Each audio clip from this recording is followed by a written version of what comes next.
feels meaningless. Even if you strip away pretty arbitrary. Even if you strip that away, though, even if we're talking just about Stormblood as an entity and not looking back to A Realm Reborn or Heaven's Word, it's still so weak. The next thing that they mention here, which I think this next point is really the big one that bothered me the most. The cutscenes in Stormblood are absolutely beautiful. Final Fantasy has always been known for having some of the flashiest, most well-directed cutscenes in the industry. That's just as true with this expansion pack as it has ever been, if not even more so. I don't know about that. I have never been more disappointed by cutscenes than in this expansion. I mean, they are still pretty, but I do feel like they could have done more with certain parts of it. Again, especially if you're comparing them up to, you know, the epicness and the majesty of something like Binding Coil of Bahamut, which really, every time I went into a new area, I was like, oh, Jesus, this is fucking epic. And I felt it. And they've never been able to hit that high watermark ever. And you know, the thing that that to me is like the biggest cardinal sin of MMOs specifically, but cutscenes in general, is cutscenes with no music.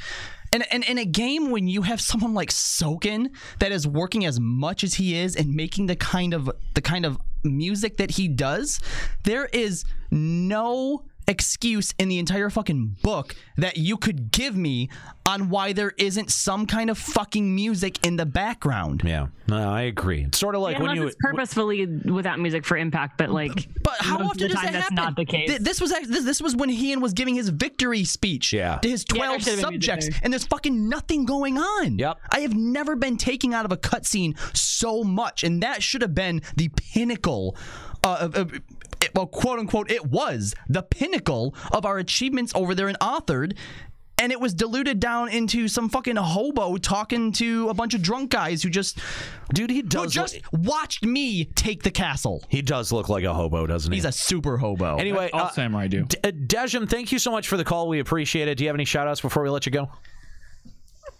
No, actually, I don't.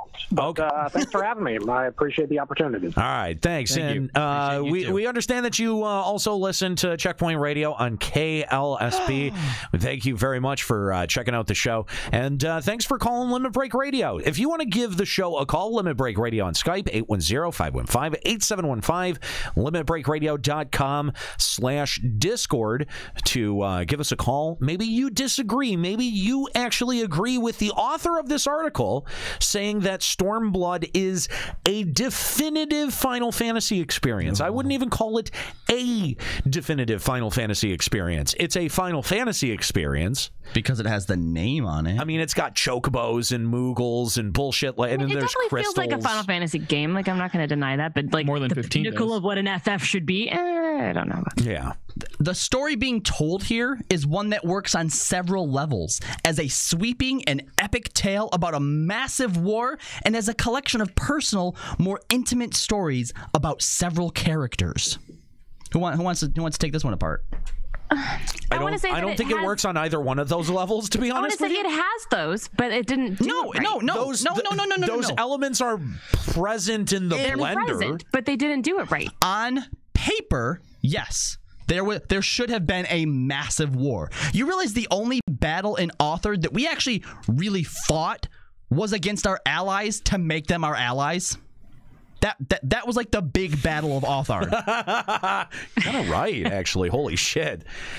But yeah, massive sweeping battle, everybody. Honestly, on paper, like again, you. The whole thing was come help take back Alamigo. Like when you look at the Facebook advertising, it's like join the rebellion, fight back today, and you're right, it doesn't feel like that. No, God, no, it doesn't feel like that at all. At all. Not only that's that, all that the Facebook advertising was going through at the beginning. It was like, come join this, fight back, take back, join the fight. And like, okay, let's go play some games with some people. And dude, not just that. I'm going to go out on a limb, and I'm going to say that Wings of the Goddess felt like a way bigger conflict than for sure anything in Stormblood at all. I don't even remember the conflict from Wings of the Goddess campaign.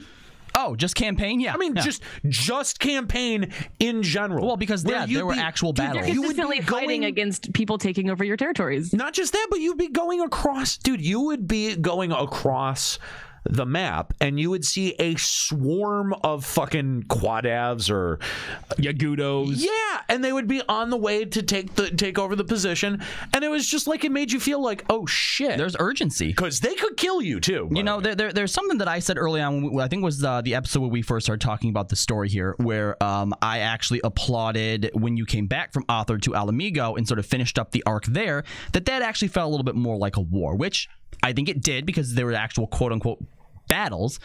But looking back on it now, I guess I have to apologize to Juxta because he was the one that's like, no, that was all shit too. I think just in comparison to Authored, when all we were like, oh, look, let's go over here and beat these guys at their own tournament so that we can make them be our soldiers. Steal them as slaves. Yeah, pretty much. Like compared to that, oh yeah, the Alamigo stuff was great because again, actual battles happened, even though the cutscenes were brief and it was mostly people just being like, oh no, the battle's starting now, fade to black, look at all these bodies. Fucking dungeons. I feel like if we could have had the Take Back Alamigo where we're storming the castle along the lines of the fucking what's the stupid thing in the Azim Step, whatever that was called, like where you're the Nodum? The Nodum. If you take the Nodum and you take those mechanics, but instead it's all of our allies that we've recruited rushing the castle and fighting against the enemies and pushing forward, that would have been amazing. But no, we get a dungeon. Yeah. Congrats. But isn't that exactly what the fuck I said? And we don't even battle with our friends. We always split up at the beginning for some reason. But isn't that exactly what the fuck I was saying? Like, when you make it into a dungeon that you cynically run every single week, or have the possibility of 1 in 3 running it every single week, that it takes the narrative punch out of that. Mm-hmm. And it's, like, I think that's... cool as the Doma Castle Nika, I think you're right. Like, if that was a one... Holy what? Sucks. She's right on this one. Yeah, if this was if this was something that you did once ever as your character, that it would be far more impactful. Yeah, like I think the Doma Castle dungeon I think was probably the most aesthetically cool and mechanically fun dungeon out of all of them, but it again takes away from the impact of it because it doesn't really feel like we are, our allies are coming together to go and like fight it. Like it was cool in Alamigo, you can like see your allies fighting behind the gates. Like I made it a mission at first to like find where each person was, but like why can't, what would have been so much cooler is that once you got to your ally, you help them kill what they're fighting and then they join you and follow you the rest of the dungeon. Didn't they do that in one of the duties for Heaven's Ward? Oh no, it was the other way where we all started out together, and as we fought through the chapel or whatever, they like would stop to like fight other things, then end up with us fighting just at the end. Oh yeah, there was like just it wasn't a dungeon, it was a duty just before. It was like patch like 3.1 or something like that. It was really early. Yeah, really early on. But yeah, that was really cool. And we always talk about how awesome it is when they actually let you fight alongside your allies. And again, FF11 actually did that quite a bit. And we actually got... it did. And you had to make sure they didn't die. Like, we only got that once with Astinian when we fought Nidhogg. Yeah, and that was also in a dungeon. And we get it with duties again. Remember when you're fighting next to Yugiri when you're in that village? The second time, I think, that Xenos fights you. Yeah. So, like, they give it to us in just these duties, like these one times a lot, and they're great. But then when it comes to dungeons, like the most recent one, we went to the drowned city of Scala. Hey, old sport, let's make a contest of it and see who can get to the treasure first that no one's ever found. All right, bye. Oh, you beat us. Okay. Good job. Cool. Like, make it actually possible for us to lose, and then we have to do it again. Like, make it a challenge. Or no, just if you do it under a certain amount of time, you just get a different cutscene. They that'd won. Be cool. I mean, that's at least something enough to change it up.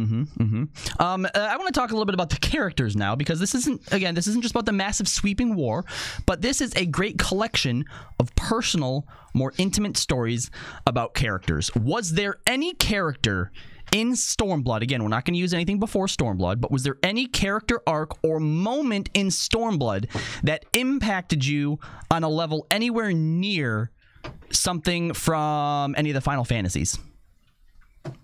When Fordola blew up her own people.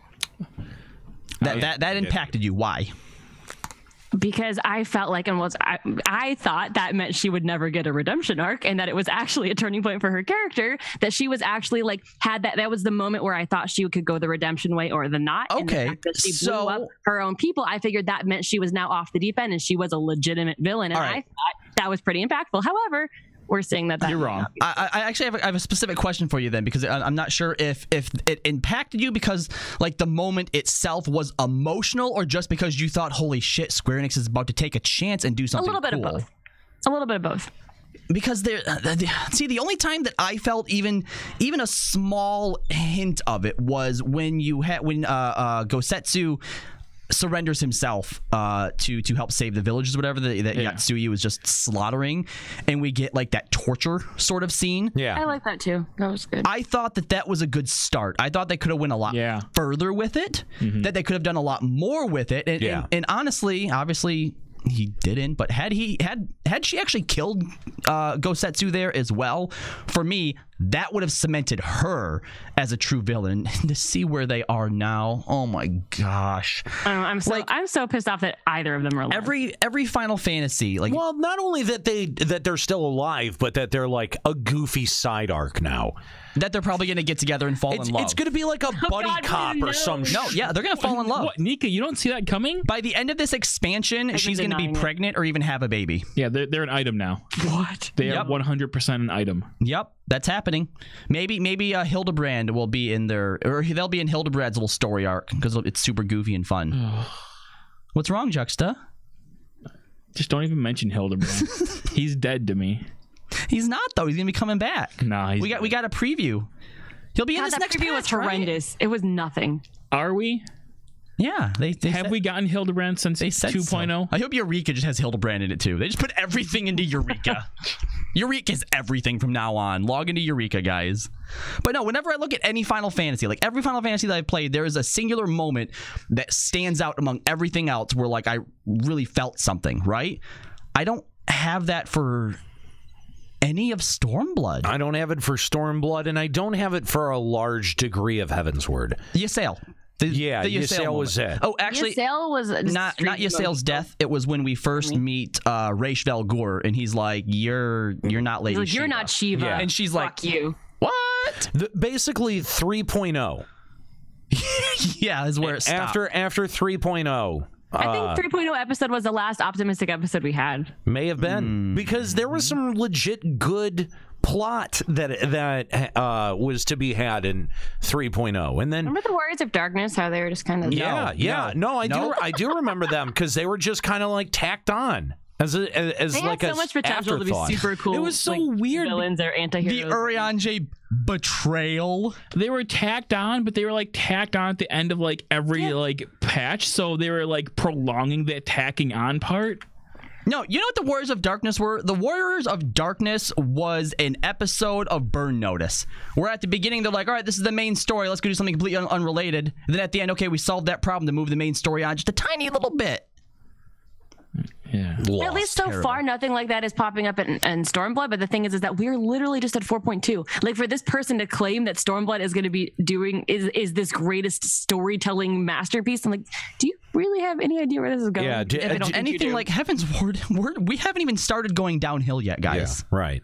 And that's the thing, is that even the 4.0 couldn't even bring me back, right? Like that whole 4.0 story, I was bored. I was bored out of my fucking mind. I feel like it should have taken us almost this entire expansion to liberate Alamigo. Like maybe 4.4.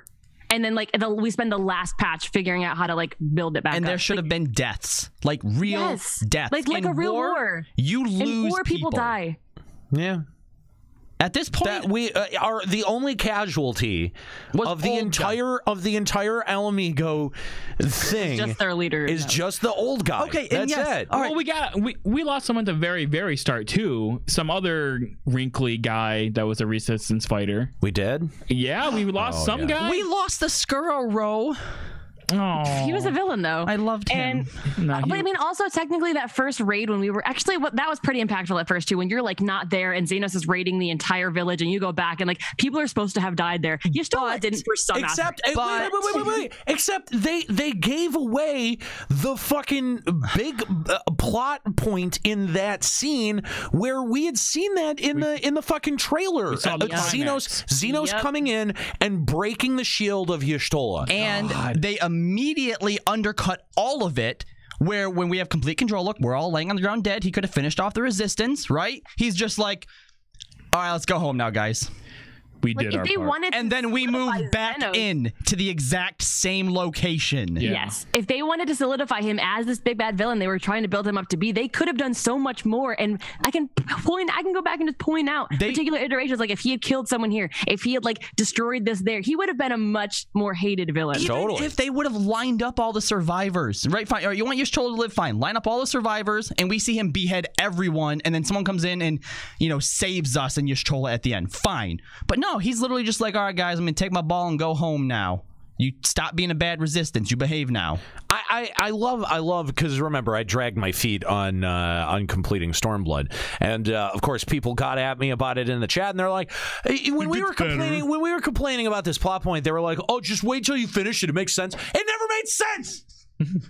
You fucking assholes! You lied to me. That never made sense, and it was never a good plot point. They mean when you finish Stormblood at 4.5, it's gonna make sense why Xenos didn't kill us that day in Rutgers. He was just grooming you to be a better fighter and a better. We're gonna find out that he's actually our father. So Star Wars then. Star Wars. So ridiculous. I didn't even have words for that. So Square Enix is going to rip off Star Wars twice, which is why we're going to get the space station. Skrull was right. Hashtag Skrull was right. Yeah, but I do think that if Xenos had flat out a Garlean space station, or Kryl should have died by forgiving her Echo to Borzola. Kryl should have died. I forgot about that. That they gave Kryl plot armor. If either of those characters had died, it would have been like, oh, Xenos is really up to some horrible shit. Even though that was like his scientist doing that shit. And now we've taken over that experimentation space, and it's like that should feel like like you're walking dangerous. Yeah, like you're walking into like Nazi experimentation camps, right? But instead, it's just like, no, this is the place where Kryl didn't die. We killed that scientist as a second boss in a dungeon. He was probably the most, not his own boss fight. He was the most, for me, the most interesting thing that they could have built on. Yes. And like it. We kill Xenos, fine, he's gone. So if it would have turned out that that guy was some type of like puppeteer behind the scenes, dude, I'd have been so into that. That would have been really cool. But he wasn't even the final boss. He was the mid boss. Do you remember his name? Why wasn't it Hojo? Anybody? Why wasn't it Hojo? Why wasn't it Hojo? I mean, it could have easily been Hojo as a callback to, and nobody would have. He reminded me of Baxter Stockman. So many I literally just did Doma Castle earlier today, and I still don't remember. No, it wasn't Doma Castle. It was wherever it was. Was he at Alamigo? He was. Yeah, Alamigo. Yeah, like I did it like a couple days ago, and I still don't remember. I do it all the time. The story does go on to point out a few, flaws in the game. Talks about that from